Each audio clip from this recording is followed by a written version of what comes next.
Créée en 1800, la ville de Biltine est entourée d'une demi-chaîne de montagnes. Elle est située au nord-est de la capitale N'Djamena, à 1100 km. Biltine est le chef-lieu de la province de Wadifira. Cette ville a un climat sahélo-saharien. Dans la circonscription du Wadaï, le 23 décembre 1912, le poste militaire est fondé en octobre 1913.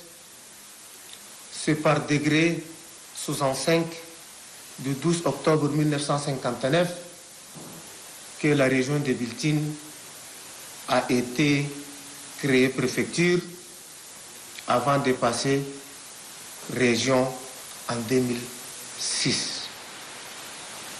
Aussi, par décret numéro 0564 du 28 octobre 1996 que Biltine devient commune. Le Biltine a deux significations. La première, selon certains, c'est le mot billatine, qui signifie pétrir la boue, est déformé par les colons et transformé par Biltine. La seconde signification, toujours transformée par les colons français, est le mot Amaba Bilik Tanjak, qui signifie la jarre du roi. Les blancs colons, impressionnés par la fabrication des belles gourgelettes par les potières, a demandé à ces dernières les noms de cette poterie. Et ces femmes ont dit que c'est Bilik Tanjak.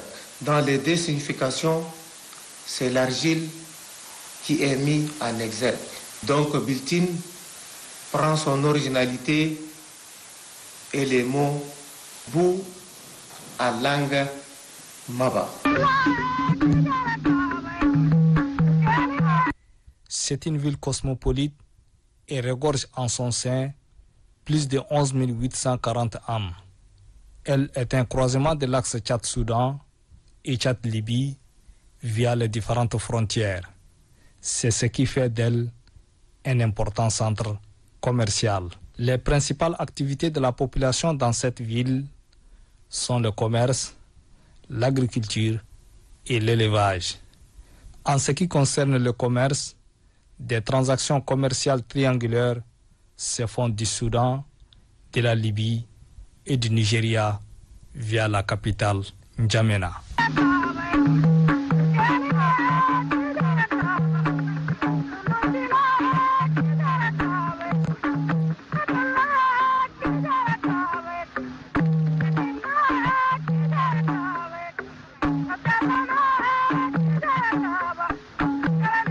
Le marché de cette cité est hebdomadaire. Il voit le jour chaque lundi. Vendeurs et acheteurs viennent de tous les coins de la province. À cela s'ajoutent ceux qui viennent d'Abéché et d'autres localités du Wadaï et aussi de l'Enidi Ouest venant du Kalaïd. Les premiers habitants de ces cités étaient d'abord les Wadaïens. Notre ville est une ville cosmopolite. Elle compte 58 quartiers et 4 arrondissements. Dans le domaine des infrastructures, le chef-lieu de la province de Wadifira dispose des instituts universitaires qui sont l'Institut national supérieur des arts et métiers et l'Institut de la santé. Aussi, d'une école normale des instituteurs, d'un lycée arabe et un lycée français. La ville dispose également des écoles francophones et arabophones. Dans ces institutions, plusieurs promotions ont embrassé la vie active. Nous avons 5 inspections pédagogiques de l'enseignement primaire, 16 CIG, 7 lycées, nous avons, au niveau du primaire, 424 enseignants, dont 340 maîtres communautaires. Au niveau du moyen, maintenant on appelle le fondamental 2, nous avons 109 enseignants, dont 66 sont contractuels payés par les parents.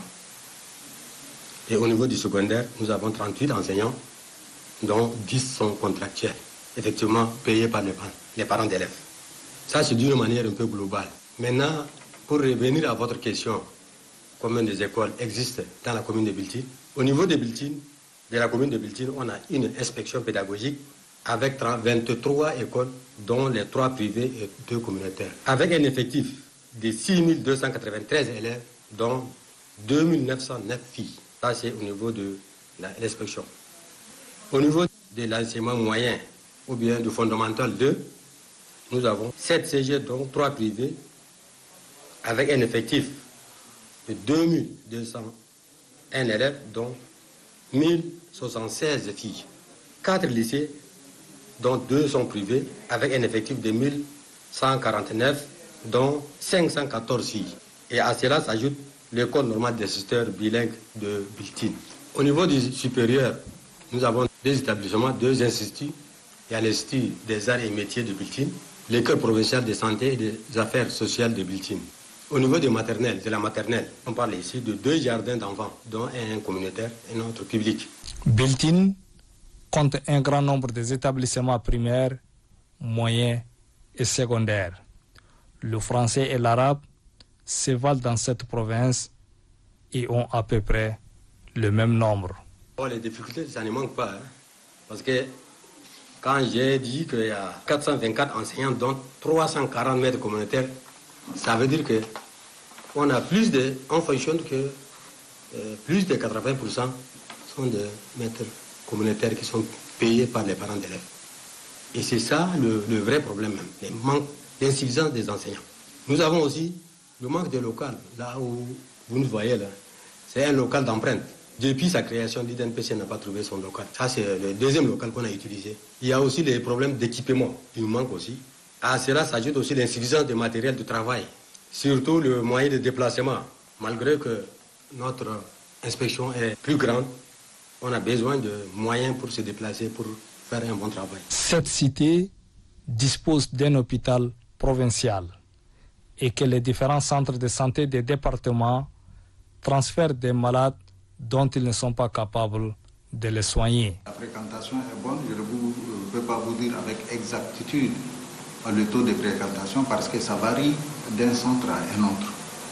Nous avons des centres qui ont une fréquentation très élevée, il y a d'autres qui ont une fréquentation moyenne, d'autres encore qui ont une petite fréquentation. Cela est dû d'abord à l'importance des villages, parce qu'il y a des centres qui sont dans de grands villages et là il y a vraiment une forte concentration humaine. Il y a d'autres qui sont dans des petits villages et dont la fréquentation n'est pas bonne. Et si la fréquentation n'est pas bonne ces dernières années, cela est dû à 2 problèmes majeurs que nous avons évoqués tout récemment avec le comité de santé et que nous sommes en train de voir des pistes de solutions pour pouvoir quand même essayer de régler ce manquement-là. Donc ces 2 problèmes majeurs sont d'abord, il y a une multiplication, comme nous l'avons dit même pendant la réunion mensuelle sur la santé, il y a une multiplication des docteurs Choukou qui vont de village en village, de marché en marché, ainsi de suite, et ce qui fait que nous avons vraiment un problème à ce niveau. Le deuxième aspect, c'est l'aspect de la sensibilisation même de la population. Ça, c'est vraiment très important. La population est mal informée, la fréquentation est basse dans certains centres. Nous avons entrepris également des réunions de plaidoyer auprès de nos responsables traditionnels, les chefs de canton, les chefs de village. Nous avons fait quelques sorties dans certains villages où nous avons constaté des problèmes. Et là, il y a des petites améliorations, mais beaucoup reste à faire en ce sens-là. Le département compte 23 centres de santé fonctionnels appuyés par des centres de santé communautaires. 23 fonctionnels parce que ce sont des centres qui ont déjà leur arrêté de fonctionnement et leur numéro de code au niveau de la D6. Et en dehors de ces 23 centres de santé fonctionnels, on a d'autres également qui sont au nombre de 4 qui ont leur arrêté de fonctionnement et qui fonctionnent actuellement, mais qui, au cours de l'année, je pense qu'ils auront leur numéro de code. Et nous avons également des centres de santé communautaires, c'est-à-dire des centres de santé qui sont ouverts par la communauté dans les grandes agglomérations. Et là, leur demande d'arrêté de fonctionnement également existe au niveau du ministère. J'espère que cela va être accepté. La fréquentation des centres de santé est proportionnelle par rapport à l'importance des villages. Comme toutes les provinces du pays, la province du Wadifira souffre de la prolifération des docteurs Choukou qui font de village en village et de marché en marché. Vu le niveau de vie très bas de cette population, ces médicaments non contrôlés sont utilisés dans cette dernière et cela complique davantage l'état de santé de cette population. Les difficultés vraiment sont énormes parce que le district, c'est un grand district qui compte 30 zones de responsabilité, comme je vous l'ai dit tout à l'heure, et nous n'avons pas un véhicule de supervision. Il n'y a pas de véhicule de supervision au niveau du district. Le seul véhicule qui nous ont donné, la délégation nous a donné, parce que c'est un véhicule de garde qui est destiné au district, mais comme la délégation n'a pas un véhicule, ils l'ont utilisé complètement amorti. Nous avons mis sur un gros porteur pour le transporter à N'Djamena. Malheureusement, on a mis de fonds là, plus de 4 millions, et le véhicule jusque-là n'est pas fonctionnel. Ça, c'est notre problème crucial, parce que sans véhicule, nous ne pouvons pas superviser les centres. Sans véhicule, nous ne pouvons pas regarder d'une manière efficace ce qui se fait au niveau des centres de santé. Et sans véhicule, nous ne pouvons même pas aider ceux qui sont en train de demander de l'aide de nous. Donc, notre problème primordial, c'est ce problème de locomotion, pas un véhicule de supervision. Et de deux, nous avons également un manque d'énergie au niveau du district. On n'a pas d'électricité. Souvent, on se débrouille avec des petits groupes électrogènes, ainsi de suite. Il y a de cela encore peut-être une semaine que la SN est venue installer le porteur. Nous n'avons pas de l'eau. Et là, c'est la période de la saison des pluies, c'est encore semier. Mais autour du mois de mars, avril, on n'a pratiquement rien. Donc, regardez les centres de santé qui fonctionnent sans électricité, sans eau. Quel est le résultat du travail que nous offrons? C'est la question qu'on se pose souvent. Nous avons toujours demandé à nos chefs, nos autorités, pour dire que voilà, la situation est là. Et nous avons besoin de ça, malheureusement. La réponse vraiment tarde à venir. Et donc, ça, ce sont deux grandes difficultés. La troisième difficulté, c'est que, comme je vous ai dit tout à l'heure, il y a un manque de sensibilisation. Il faut vraiment une éducation à grande échelle à l'ensemble de la population. La population est là, c'est une population qui a un niveau de vie très bas. Et comme la population a un niveau de vie bas, le malade, au lieu de venir au centre de santé payer 1 000 francs, 2 000 francs, il va au boutiquier ou à l'homme au marchand ambulant, il va à 100 francs ou 200 francs, il se fait traiter. Et là, c'est un problème. Et avec ça, nous avons constaté beaucoup de maladies qui sont en train d'émerger par la mauvaise consommation de ces médicaments, notamment nous avons le diabète qui est là. Nous avons beaucoup de cas d'insuffisance rénale au niveau de l'hôpital provincial que nous avons enregistré ces dernières années.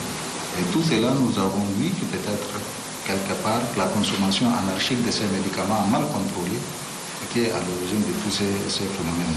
La province connaît plusieurs maladies qui diffèrent par période. Les maladies les plus récurrentes, c'est vrai qu'il y a beaucoup de problèmes, les pathologies sont là. À l'heure où nous parlons, il y a le paludisme qui est là. En dehors du paludisme, il y a les bronchopneumonies qui sont là. Il y a les maladies diarrhéiques qui viennent en troisième position. Mais n'oublions pas également la malnutrition. La malnutrition qui bat son plein, parce que nous venons de finir une enquête avec l'appui de l'UNICEF une enquête sur la malnutrition et nous nous sommes rendus compte que la malnutrition aiguë modérée se chiffre autour de 14 à 15% et la malnutrition aiguë sévère a de l'ordre de 2 à 3% au niveau du district. Donc c'est vraiment un problème crucial qui est là. Et je crois que nous profitons de votre micro pour lancer un OCS à différents niveaux pour que ce problème-là soit vraiment vu d'une manière globale afin d'arrêter quand même ces problèmes de malnutrition au niveau des districts de Belgique. Nous demandons également à la population quand même de se rapprocher des services de santé pour l'utiliser comme il se doit. L'État a mis des structures, l'État a mis de l'argent, l'État a mis vraiment des moyens pour pouvoir quand même les aider parce qu'aujourd'hui les médicaments génériques coûtent extrêmement moins cher et ils sont efficaces. Donc il faudrait que cette population-là vienne vers nous. Et s'il y a des manquements, qu'ils nous disent que voilà, nous sommes partis dans tel centre, il y a des manquements, nous allons prendre vraiment les mesures qui s'imposent pour qu'on puisse vraiment améliorer la qualité des soins que nous les offrons. Donc, voilà ce que je tiens. Et pour finir, nous demandons à nos autorités hiérarchiques, notamment les ministères, pour vraiment penser au niveau de la délégation pour doter les districts des véhicules de supervision. Il nous faut vraiment de l'énergie dans les districts, il nous faut de l'eau dans les centres de santé et également des districts pour pouvoir quand même améliorer la qualité des soins au niveau de la population. Ici, ce sont les motos tricycles, communément appelées Racha, qui assurent le déplacement de cette population d'un point à un autre. Les activités agricoles se font en saison pluvieuse. On y cultive des milles péninsulaires, des arachides, des pastèques, des concombres et autres. La culture de tomates se fait en hiver et ceci dans les bas-fonds.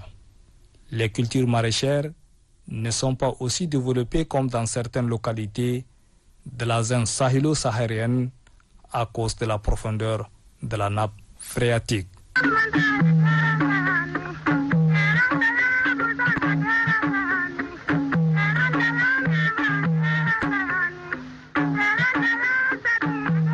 La province de Wadifira en général et la ville de Biltine en particulier connaît un écosystème très fragilisé par les différentes sécheresses et le changement climatique. Wadifira connaît souvent des retards de la pluviométrie ou une inégalité de la pluviométrie à travers son territoire.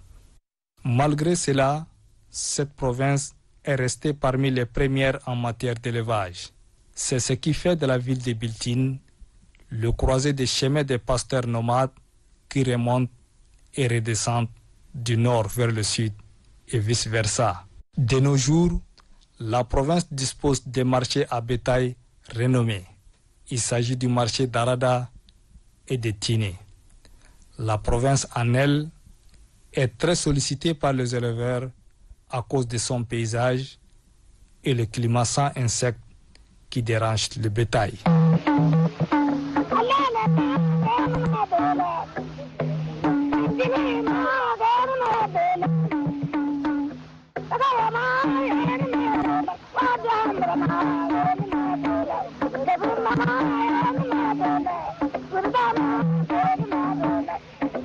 Or, le problème de pâturage, celui d'eau pose un handicap.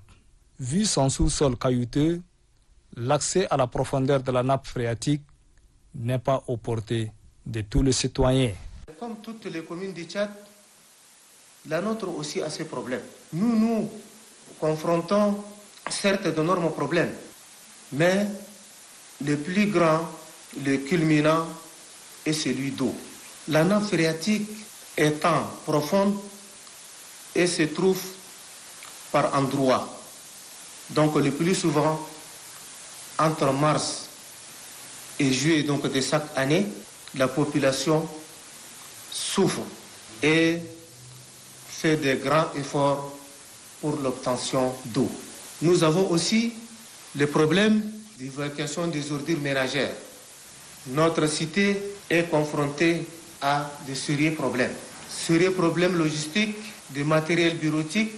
Nos anciens engins sont amortis et sont sur cale.